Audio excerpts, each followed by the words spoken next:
সারা ভারত কৃষক সভার ত্রিপুরা রাজ্য কমিটির সভা হয়েছে গতকালকে। এই সভায় আমাদের সর্বভারতীয় সহসভাপতি, দেশের কৃষক আন্দোলনের অন্যতম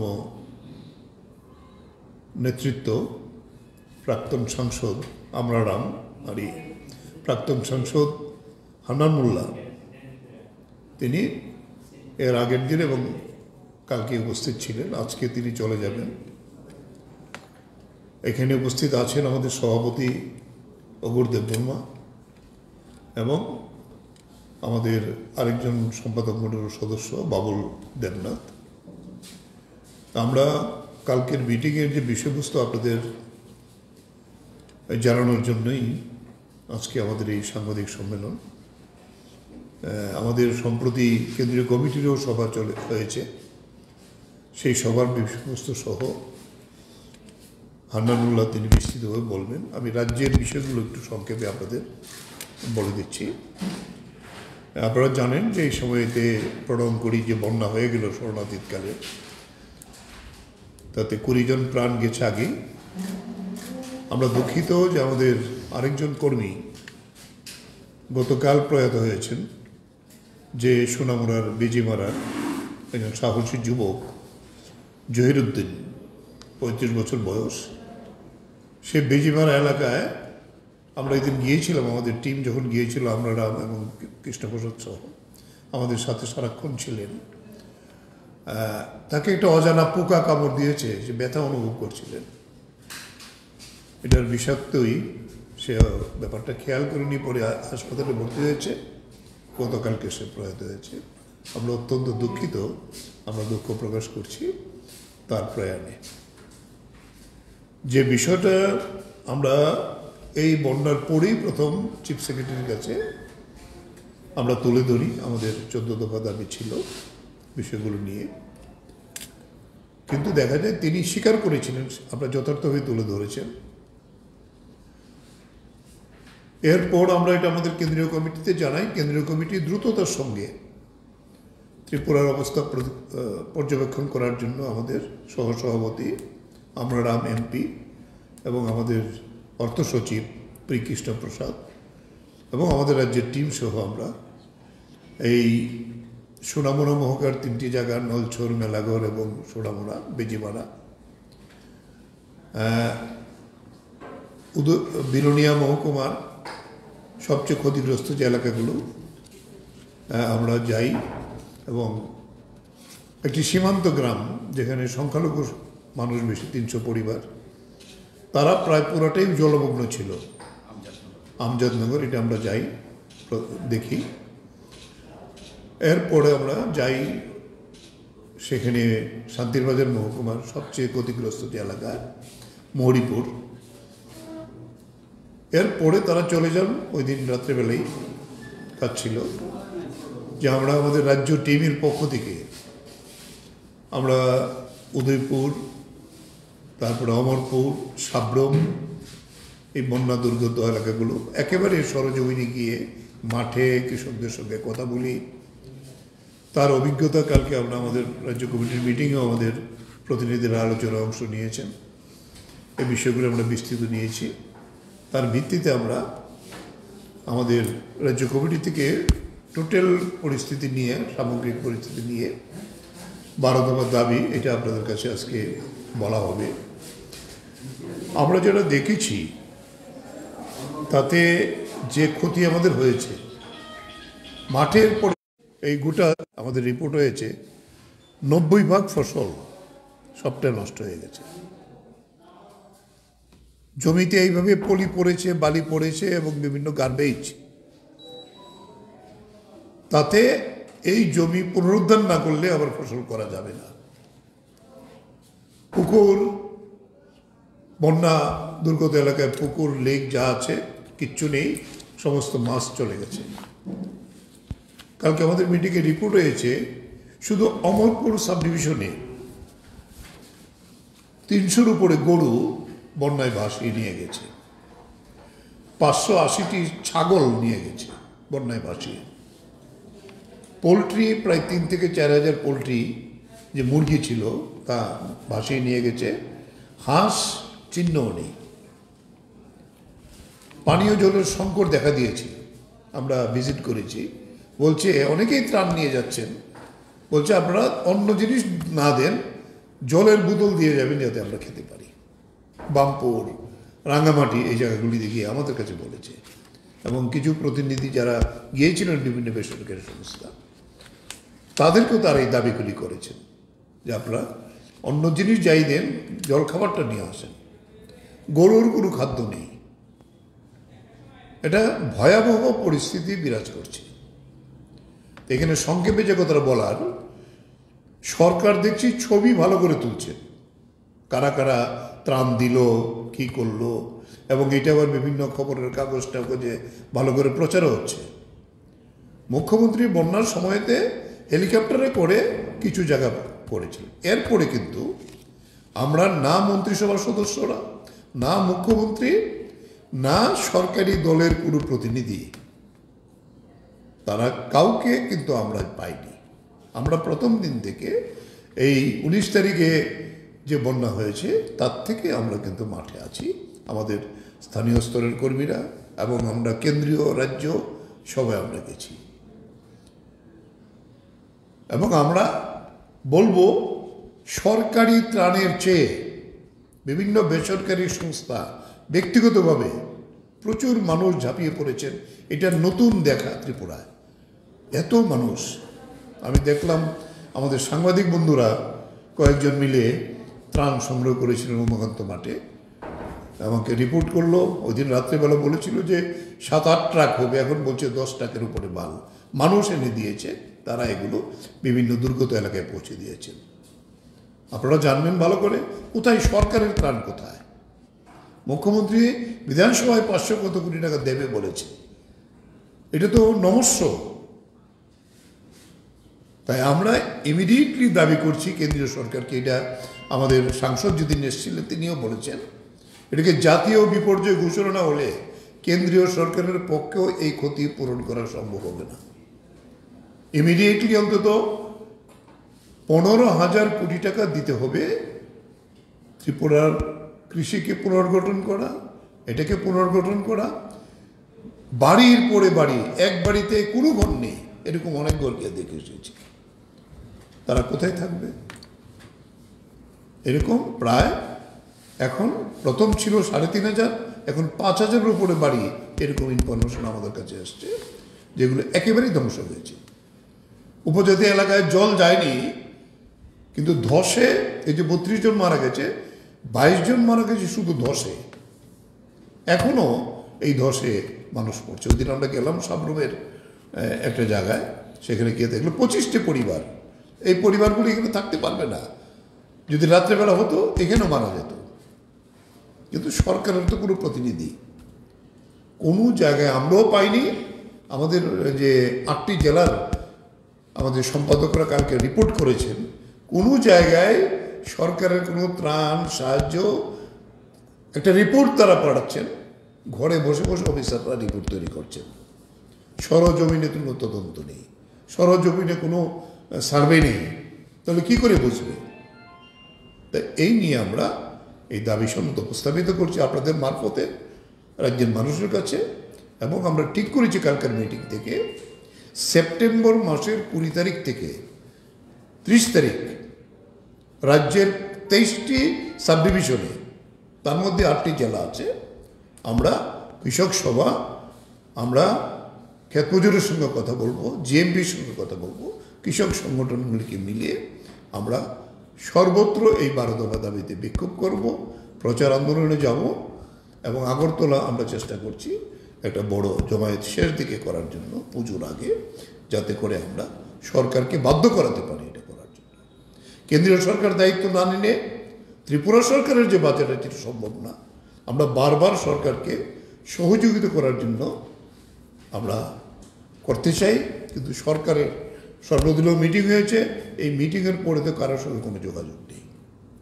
তাই আমরা আমাদের মিটিংয়ে এই সমস্ত প্রতিনিধির যে ক্ষোভ, এইটা মিটিংয়ে যা প্রতিফলিত হয়েছে তার ভিত্তিতেই আমরা এই দাবি সনদ কালকের মিটিংয়ে ঠিক করেছি, এটার কপি আপনাদের কাছে আমরা দেব।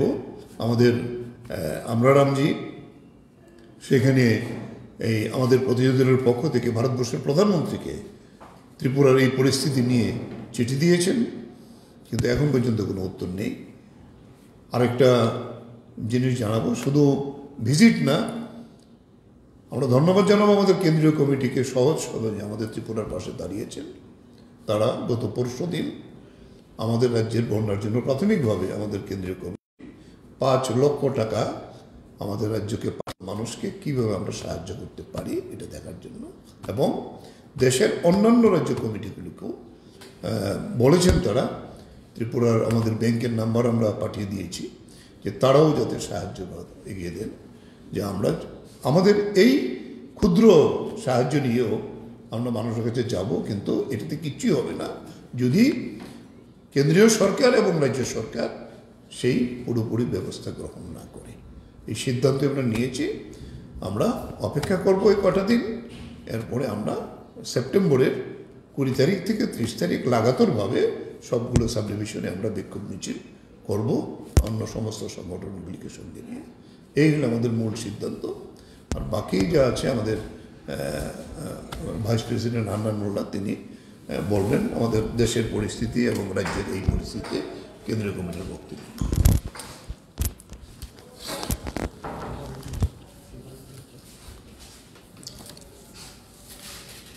আচ্ছা বন্ধুগণ, ত্রিপুরা কালকে দুদিনের যে মিটিং হলো সেখানে একটা এজেন্ডা ছিল ত্রিপুরা যে ভয়ানক দুর্যোগের মধ্যে পড়েছে, 30-40 বছর আগে হয়তো এরকম হয়েছিল, এই দুর্যোগে আমাদের কৃষক সভা কী ভূমিকা নেবে, মানুষের পাশে দাঁড়াবার ক্ষেত্রেই হোক বা সরকারের কাছে গণ আন্দোলনের মাধ্যমে চাপ সৃষ্টি করাই হোক, এবং আমাদের এই পরিস্থিতির মোকাবেলা করার জন্যে আমাদের কর্মসূচি আলোচনা করা, যেটা কমিটি পবিত্র আপনাদের সামনে বলেছেন। আমরা বিস্তারিত আলোচনা করেছি, সারা রাজ্য থেকে প্রতিনিধিরা এসেছিলেন, প্রত্যেকে তার এলাকার অভিজ্ঞতা বলেছেন, এবং সেই অভিজ্ঞতা হচ্ছে খুবই করুণ। ধ্বংস হয়েছে, মানুষ মরেছে, সম্পত্তি নষ্ট হয়েছে, ফসল নষ্ট হয়েছে, এসব তো শুনলেন সংখ্যা, কিন্তু এর প্রতি যে মানবিক দৃষ্টিভঙ্গি আমরা আশা করি আমরা কিন্তু প্রশাসন থেকে পাই।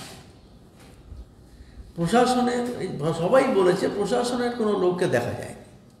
সাধারণত এরকম বিপর্যয়ের সময় প্রশাসনের এসডিও, বিডিও অফিস, নানা রকম পঞ্চায়েত অফিস সব তারা মাঠে নেমে যায় মানুষের পাশে দাঁড়াবার জন্য, কিন্তু সব জায়গায় রিপোর্ট হচ্ছে কোনো প্রশাসন একেবারে নিষ্ক্রিয় অবস্থায় ছিল। এটা হচ্ছে খুবই দুঃখজনক ঘটনা। এদের মধ্যে মানবিক বোধ নেই।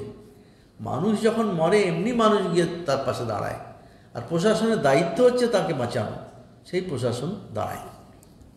তারপরে আমরা সর্বভারতীয়ভাবে এই বিষয়টাকে নিয়েছি এবং আমাদের প্রতিনিধি পাঠিয়ে আমরা তদন্ত করে আমরা এখন প্রধানমন্ত্রীকে আমরা চিঠি দিয়েছি এবং মুখ্যমন্ত্রীকেও আমরা চিঠি দেব। ইতিমধ্যে সরকারের সঙ্গে আমাদের প্রতিনিধিরা দেখা করেছেন, কিন্তু সরকারের কাছে যে আমাদের যে দাবি, সেখানে সরকারের ভূমিকায় আমরা সন্তুষ্ট নই। কারণ এই ক্ষতি, এই রকম ক্ষতিকে আমরা যেটা বলছি জাতীয় বিপর্যয়, ন্যাশনাল ক্যালামিটি, তার ইতিহাসে এমন ঘটনা গত অর্ধ শতাব্দীতে হয়নি। এইরকম একটা সময়ে আমরা চাই যে কেন্দ্র সরকার, রাজ্য সরকার, প্রশাসন মিলে এর মোকাবেলা করুক। আর জাতীয় বিপর্যয় ঘোষণা না করলে সেই কিছু হবে না, কিছুই তো নেই। স্কুল বিল্ডিং ভেঙে গেছে, কয়েক হাজার বাড়ি ভেসে গেছে, তারপরে হচ্ছে রাস্তাঘাট বলে কিছু নেই, ফসল তো যা শুনলেন, যা কিছু সম্পদ সেসব তো গেছেই, তার সঙ্গে এই যে স্থায়ী সম্পদ যেগুলো, সেগুলো ধ্বংস হয়ে গেছে। এইগুলোকে পুনর্গঠন করার জন্যে যে দরকার, সেই জন্যই আমরা দাবি করেছি যে এখানে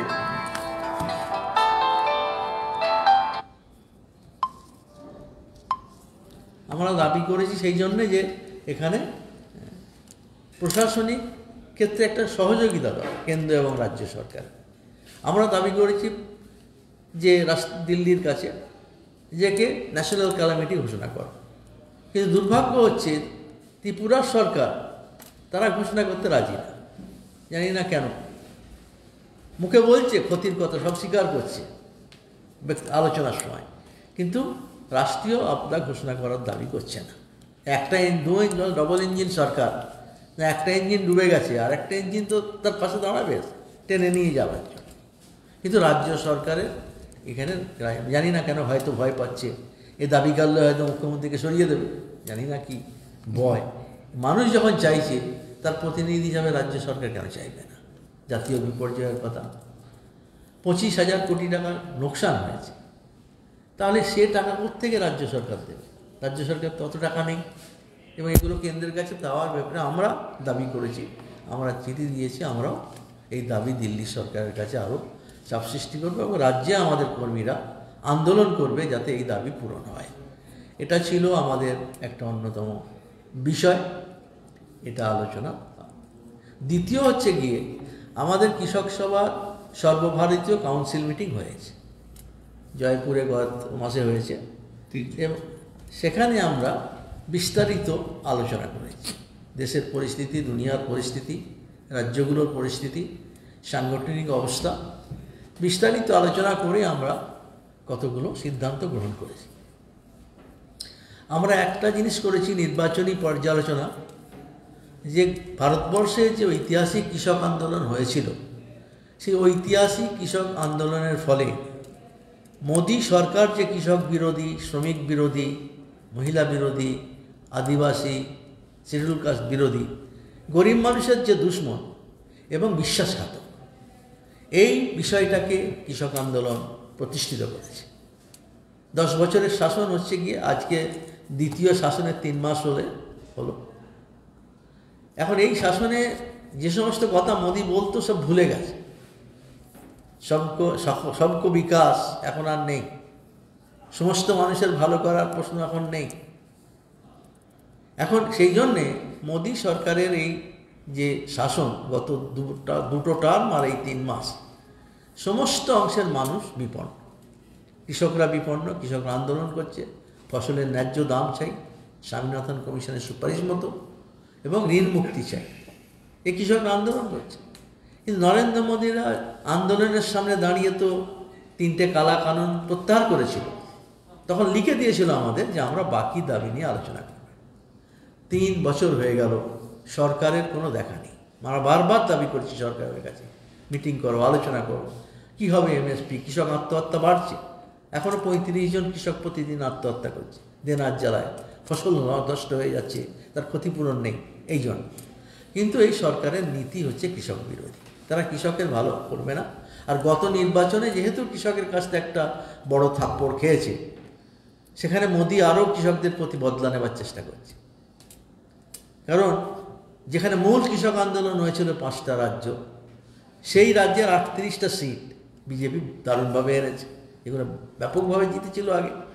আর গোটা গ্রামাঞ্চল, পশ্চিম ভারতের গোটা গ্রামাঞ্চলের যদি আমি হিসাব করি, দেখেছি 159টা সিটে বিজেপি এনেছে। তার মানে গ্রামে কৃষকরা থাকে, কৃষক, ক্ষেতমজুর, গরিব মানুষ, যাদের সঙ্গে মোদি বেইমানি করেছে, বিশ্বাসঘাতকতা করেছে, তারা কিন্তু বিশ্বাসঘাতকতার বদলা নিয়েছে। বিজেপি হেরে গেছে। এত বড় পার্টি, বিশ্বের সেরা পার্টি, সর্ববৃহৎ পার্টি, কিন্তু লোকসভা নির্বাচনের মেজরিটি করতে পারে। 400 পার স্লোগান দিয়েও 250 করতে পারে। এখন শেষ পর্যন্ত সরকার করেছে 3য়বার, কিন্তু আগে যেমন সরকার হতো মোদি সরকার, মোদি সরকার, এবারে মোদি সরকার হয়নি, এবার হচ্ছে এনডিএ সরকার। কারণ ক্যাচ নিয়ে চলতে, পা তো খোঁড়া হয়ে গেছে মোদির। এখন একদিকে কাঁধে ভর দিয়েছে চন্দ্রবাবু, আর একদিকে নীতিশ কুমার, দুজনের কাঁধে ভর দিয়ে খুঁড়িয়ে খুঁড়িয়ে একটা সরকার বানিয়েছে এনডিএ সরকার। অর্থাৎ যে অহংকার, मैं মোদি হ্যায় তো মুমকিন হ্যায়, এ মানুষ একে ছুঁড়ে ফেলে দিয়েছে, মিথ্যে কথা মনে করে, জুমলাবাজিকে মানুষ প্রত্যাখ্যান করে। সেই জন্যই আজকে 3 মাস যখন এই সরকারের রয়েছে, 3য় সরকারের, এখানে মানুষের মধ্যে কোনো কল্যাণ দেখছে না, কোনো আশা দেখছে না, এর মধ্যে তার কোনো প্রতিক্রিয়া মানুষ দেখেছে।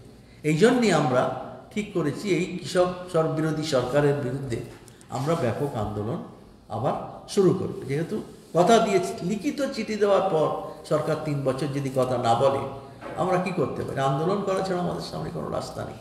তো আমরা সেই জন্য ঠিক করেছি এই আন্দোলন করব। এবং আমরা জানেন যে 384-দের যে ঘেরাও হয়েছিল দিল্লি, তা শুরু হয়েছিল 26শে নভেম্বর। এই 26শে নভেম্বর এখন একটা ঐতিহাসিক দিবস হয়ে দাঁড়িয়েছে। ওই দিনে যেমন গোটা ভারতবর্ষে কৃষকরা রাস্তায় নেমেছিল, আবার ওই দিনই ওই 4টে লেবার কোড যা দিয়ে শ্রমিকদেরকে গোলাম বানাবার চেষ্টা করেছে মোদি, সেই লেবার কোডের বিরুদ্ধে ভারত বন্ধের ডাক দিয়েছিল 10টা ট্রেড ইউনিয়ন। এই 10টা কেন্দ্রীয় ট্রেড ইউনিয়ন আর আমাদের 500 সংগঠনের মোর্চা, কৃষকদের সংযুক্ত কিষাণ মোর্চা, এই কিষাণ এবং মজদুর মোর্চা মিলিতভাবে আমরা ওই 26শে নভেম্বরকে আবার মানুষের সামনে তুলে ধরা, যে 26শে নভেম্বর আন্দোলন শুরু হয়েছিল কিন্তু মোদি বিশ্বাসঘাতক, গাদ্দার, সে কথা রাখেনি। সেই জন্য আমরা 15 থেকে 25 নভেম্বর গোটা ভারতবর্ষের গ্রামে, শহরে, মোর্চায়, সব জায়গায় শ্রমিক কৃষক মিলে এগুলো প্রচার করা হবে, আবার তুলে ধরা হবে যে মোদি কীভাবে বেইমানি করছে, কীভাবে কথা দিয়ে কথা রাখেনি, একটু তুলে ধরা হবে 15 থেকে 25। আর 26শে নভেম্বর সমস্ত রাজ্যের রাজধানীতে আমরা ব্যাপক সমাবেশ করি ভারতবর্ষে, এই মোদির বিরুদ্ধে জনমত তৈরি করার জন্য হাজারে হাজারে কৃষক রাস্তায় নামবে। এটা হচ্ছে কি আমাদের আন্দোলন। ত্রিপুরাতেও আমরা বলেছি এই আন্দোলন যাতে ত্রিপুরার কর্মীরা করে, অসুবিধা আছে, বন্যা আছে, অসুবিধার মধ্যেও কিন্তু দুশ্মনের বিরুদ্ধে লড়াই তো বন্ধ থাকবে না, সেই আন্দোলনের সিদ্ধান্ত তারা এখানে করেছে। তার সঙ্গে সঙ্গে আমরা আমাদের সংযুক্ত কিষাণ মোর্চা, সেই সংযুক্ত কিষাণ মোর্চা যে গোটা ভারতবর্ষে 500 সংগঠন আমরা যে কৃষক আন্দোলন চালাচ্ছি, ত্রিপুরাতেও সেই সংযুক্ত কিষাণ মোর্চা আছে। এখানেও প্রায় 500 সংগঠনের মধ্যে 15-20টা আছে এখানে এই রাজ্যে। সেই সংগঠনগুলোকে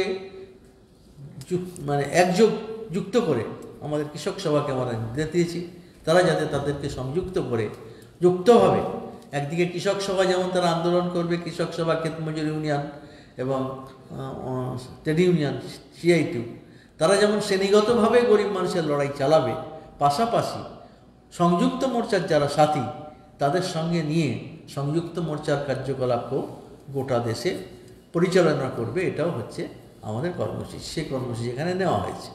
মানে এই অবস্থার মধ্যে দাঁড়িয়ে আমরা যে দাবি করেছি, এই দাবি আমাদের আন্দোলন চলবে গোটা রাজ্যে, গ্রামে, গঞ্জে, শহরে, সরকারের উপর চাপ সৃষ্টি করে যাতে সরকার সক্রিয় হয়, সরকার যাতে পালাতে না পারে বড় বড় কথা বলে, যাতে মানুষের প্রকৃতভাবে মানুষের কাজে লাগে, সেটা হচ্ছে আমাদের করা। এই হচ্ছে ব্যাপার আমাদের এই আন্দোলনে আমরা ঠিক করেছি এবং আশা করি আপনাদের সমর্থন নিয়েই আমরা এগুচ্ছি মানুষের কাছে আমাদের বক্তব্য পৌঁছে দিয়ে, আপনাদের সহযোগিতা নিয়ে ত্রিপুরাতেও একটা মজবুত কৃষক আন্দোলন গড়ে তোলা, কৃষক সংগঠনকে আবার পুনর্গঠনের কাজও সিদ্ধান্ত নেওয়া হয়েছে। আর নভেম্বর মাসে কৃষক সভার সদস্য সংগ্রহ করা হবে, পুরো রাজ্যে কৃষক সভার সদস্য সংগ্রহ করা হবে। গত বছরে যা মেম্বার হয়েছিল তার 10% বেশি কোটা নিয়ে সমস্ত গ্রামে গঞ্জে কৃষক সভা সদস্য সংগ্রহ করার সিদ্ধান্ত হয়েছে নভেম্বর মাসে। সংগঠনটা পাশাপাশি গড়েই তবে তা দিয়ে আন্দোলন হবে, সেই জন্য সংগঠন গড়ে তোলার জন্য এই সিদ্ধান্ত গ্রহণ করা হয়েছে। আচ্ছা আনন্দবাবু, একটা বিষয় আপনি তো জানেন যে সেপ্টেম্বরের দিকে সম্ভবত 4টি রাজ্যে নির্বাচন হবে, মহারাষ্ট্র, ঝাড়খণ্ড, জম্মু অ্যান্ড কাশ্মীর, হরিয়ানা। তো কি ভাবছেন, কি বলবেন? আমরা ইন্ডিয়া জোটে আছেন, আমরা কৃষকরা কোনো জোটে নেই, কিন্তু আমরা যে আন্দোলন করেছি সেই আন্দোলনগুলোকে জোট সমর্থন করেছে। কারণ বিজেপি যেহেতু সেই আন্দোলনকে ধ্বংস করার চেষ্টা করেছে, দাবিকে নস্যাৎ করেছে, সেই জন্য এনডিএর বিভিন্ন দল তারা তাদের নির্বাচনী কর্মসূচিতে আমাদের দাবিগুলোকে অন্তর্ভুক্ত করেছে। আমরা চাই আমাদের আন্দোলন শুধু বিজেপির বিরুদ্ধে নয়, আমাদের আন্দোলন এনডিএর বিরুদ্ধে হবে যদি তারা আমাদের দাবি কার্যকরী না করে। শুধু প্রতিশ্রুতি দিলে হবে না, আমরা কাজ চাই। আর আমরা কৃষকরা পার্টি নই, আমরা কৃষক সমাজের প্রতিনিধি, কৃষকদের যা সমস্যা তাই নিয়ে আন্দোলন করি।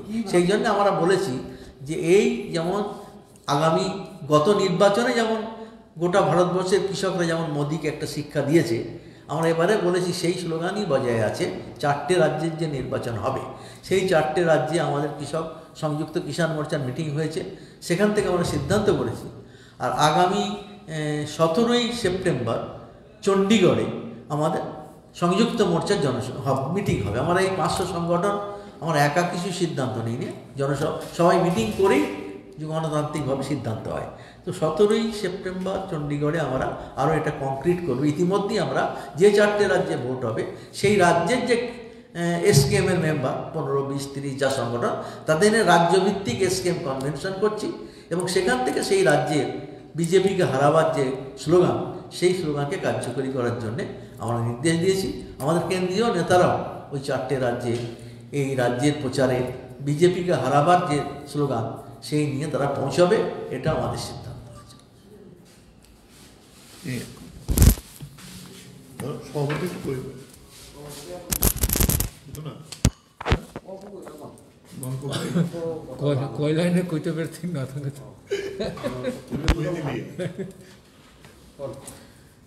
যাকে আপনাদের শুভেচ্ছা জানিয়ে আমি খুব সংক্ষিপ্তভাবে কয়েকটা কথা আমি বলব। শুরুতে আমাদের রাজ্য সম্পাদক কাছ থেকে গতকালকের যে আমাদের যে কৃষক সভার রাজ্য কমিটির সভা হয়েছে সে সম্পর্কে উনি বলেছেন। এছাড়া আমাদের সংগঠনের সর্বভারতীয় সহসভাপতি আনন্দ মোল্লা, তিনিও দেশের চলিত রাজনৈতিক ঘটনা, দিল্লি সরকারের ভূমিকা সম্পর্কে তিনি বলবার চেষ্টা করছেন। সামনের দিনে আমাদের কীভাবে লড়াই করতে হবে এই বিষয়ে কেন্দ্রীয় সিদ্ধান্তগুলি আলোকপাত করবার চেষ্টা করেছেন। তো এইবার রাজ্যের যে বন্যা তো হয়ে গেল, তো এমনিতেই আমাদের এই রাজ্যের কৃষকরা গত কয়েক বছর ধরে নানা সমস্যা তারা ভুগছিলেন।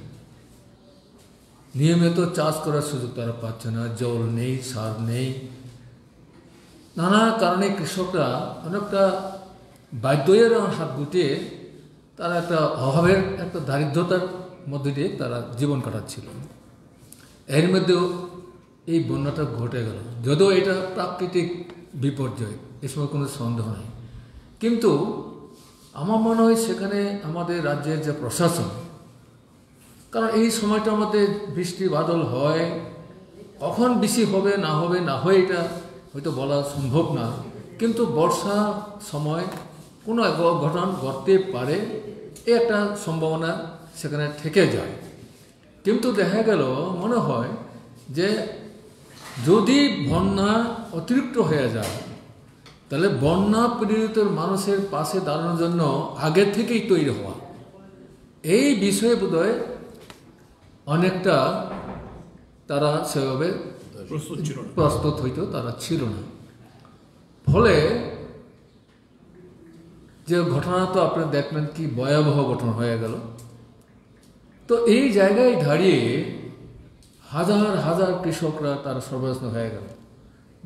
তাদের পালিত পশুপাল, পালিত গবাদি থেকে শুরু করে অন্যান্য যার উপরে অর্থনীতিটাকে ভিত্তি করে তারা বেঁচেছিলেন, সব জলে বেছে নিয়ে গেল। ওই জায়গার মধ্যে ঘর গেল, সম্পদ গেল, স্থায়ী অস্থায়ী সম্পদ সব চলে গেল। আজকে খোলা আকাশের নিচে অসহায়ভাবে তারা আজকে সেখানে দিন কাটাতে হচ্ছে।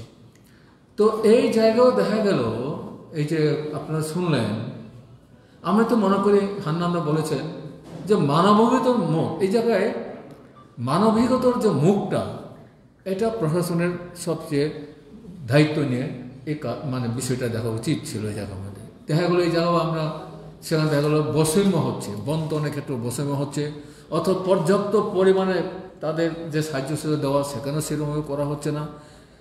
এখন এই সমস্ত মুমূর্ষ বন্যায় পীড়িত যে লোকগুলো, তাদের ভবিষ্যৎ অর্থনীতিতে রয়েছে, এই জায়গায় আমরা মনে করি প্রশাসন আরও সব দলীয় ঊর্ধ্ব থেকে মানবিক যে দৃষ্টিভঙ্গিটাকে মজবুতভাবে এটাকে ধরে অন্তত তাদের পাশে দাঁড়ানো উচিত, তাহলে করে হবে। আপনি এখানে সমতলে অঞ্চলে ক্ষতিগ্রস্ত হয়েছে, এমনকি এই ক্ষতিটাই এইবারের বৃষ্টিতে বর্ষার জল না দুগলো, বন্যার জল না দুগলো জমি আরও ক্ষতিগ্রস্ত হয়েছে।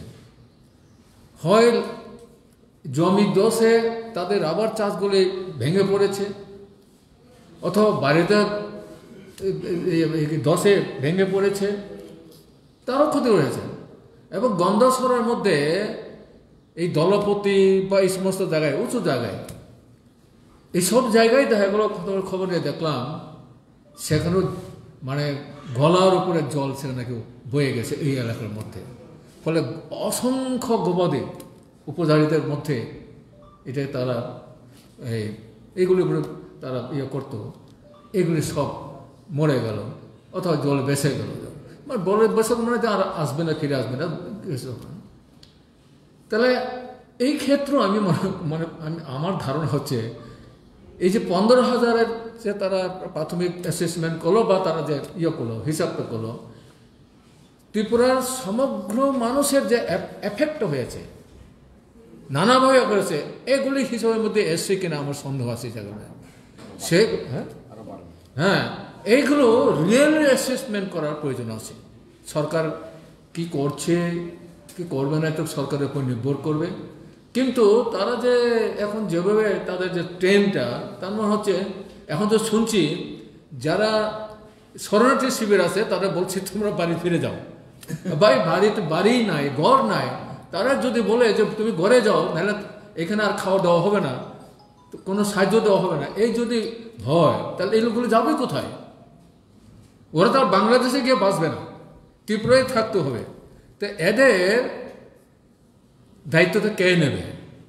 সরকারকে এই বিষয়টা ভাবনার মধ্যে আনতে হবে, সরকারকে এই দায়িত্ব নিয়ে তাদের ব্যস্ত হবে।